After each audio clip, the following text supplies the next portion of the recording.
Hi and welcome to the THEME10, Learning Across Communities. We'll be talking about 3 articles that describe research into information sharing. These 3 articles ground your work in 3 different kinds of information sharing that have both their own and common issues. We will in the next 4 slides cover the introduction to information sharing, with content of the articles and the common issues addressed by the papers. We'll end with a summary of the theme, then prepare for the discussion on Friday. Information sharing is a central part of communities. The sharing of information from expert to novice not only improves the service but can also bring the participants in the community closer to each other. Asynchronous on and offline communities encounter issues of information sharing because of the lack of presence of either listener or sharer. These issues are further complicated in voluntarism, where people have no other purpose than altruism in helping their peers. The state of information sharing we consider as being dependent on, firstly, the accessibility of information from the perspective of the recipient, secondly, the quality of the shared information, and finally, the amount of information loss inherent in the existing information sharing infrastructure. Wang et al. Describe an observational study of collaboration in community gardens. They touch upon the issues of the community that relies on asynchronous communication, although in situation, information sharing is a central part of the gardening experience. Wang et al. Note how the issue of asynchronous communication causes the members to have a low sense of awareness of other community members' activities and tools. Couture et al. Present their take on an approach for sharing and augmenting information schemas between individuals. They describe the enhancements to the Clipper interface and resulting effect on the quality of aggregated information. Waggery et al. Described their analysis of 10 do-it-yourself tutorials.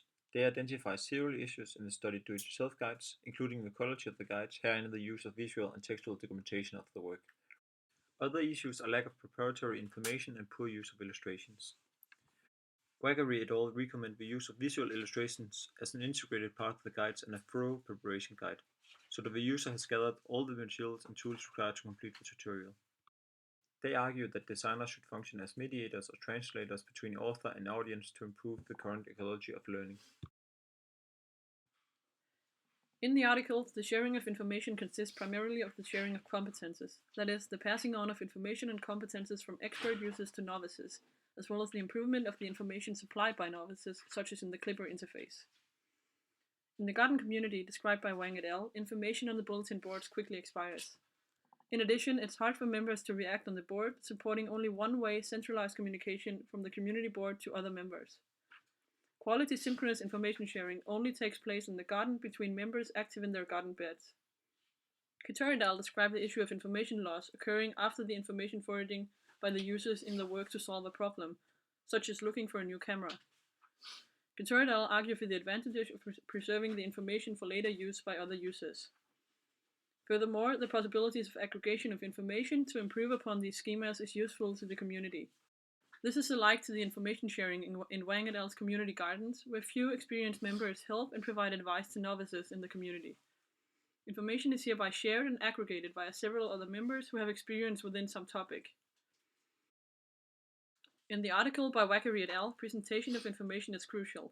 The basic principles of do-it-yourself fall apart when the user is not able to complete the guide on his own and is required to step back from the situation and ask and search for help in order to complete the project.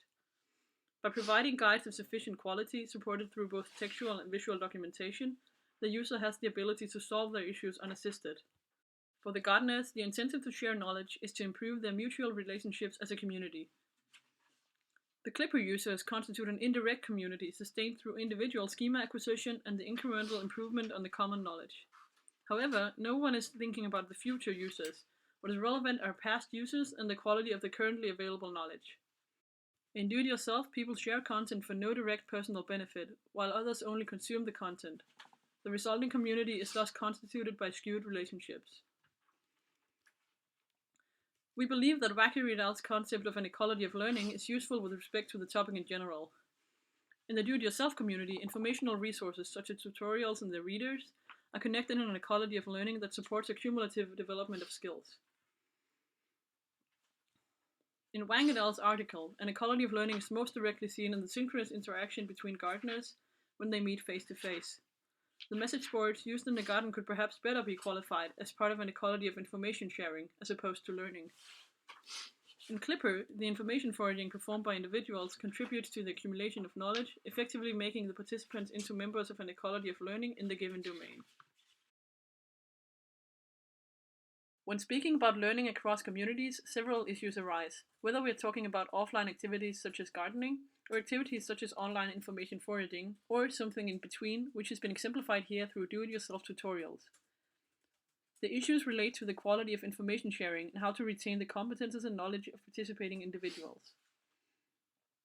We believe that a relevant topic related to this is legitimate peripheral participation, as it is for instance described by Bryant et al. The sharing of information is tightly coupled with the relationship between expert and novices in a community, and novices should be taken into account when designing for information sharing in an infrastructure. We find ecologies of infrastructures, as described by Starr and Rohleder, to be another relevant topic. In all three articles, we've seen ecologies of learning and information aggregation, and the perspective of infrastructures can contribute to a discussion on related aspects of the underlying system of technologies, people, and activities.